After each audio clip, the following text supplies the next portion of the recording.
పచ్చిరొయ్యలు ములక్కాడ curry ready అయ్యింది. Hi అండి, ఈరోజు మనం పచ్చిరొయ్యలు ములక్కాడ కర్రీ వండుకుందాం. ఇవి కొన్ని రొయ్యలు చేయించుకొని తెచ్చిన తర్వాత ఇలా చేసుకోవాలి. మనం బయట కొన్నాక రొయ్యలు చేయిస్తాం కదా, ఇంటికి వచ్చిన తర్వాత ఇది కొంచెం చూడండి ఎట్లా ఉందో.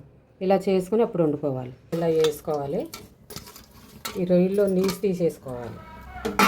మనం రొయ్యల్లో పేగులై తీసాం కదా, అలాగే ఈ రొయ్యల్లో నీసు కూడా తీసేసుకోవాలి. కొంచెం సాల్ట్ వేసుకోవాలి. ఇప్పుడు నీసు వస్తుంది. ఇవ్వండి, ఇప్పుడు ఇలా అయినా ఈ నీసు ఇలా తీసేసుకోవాలి. ఇప్పుడు ఆయిల్ పోసుకుందాం. ఇప్పుడు ఉల్లిపాయలు వేసుకుందాం.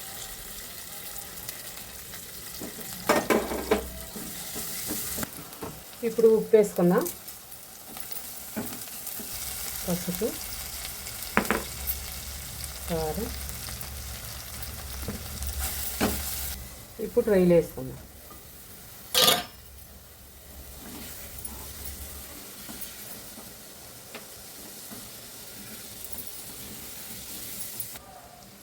ఇప్పుడు కొంచెం వాటర్ పోసుకుందాం.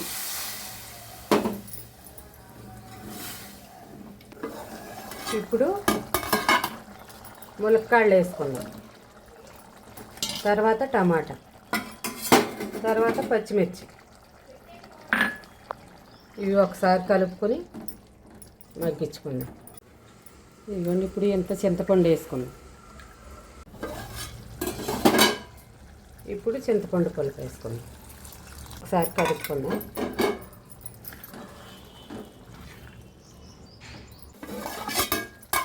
ఇప్పుడు రెడీ అయిపోయింది. మసాలా వేసుకుందాం. కరివేపాకు, మసాలా, కొత్తిమీర.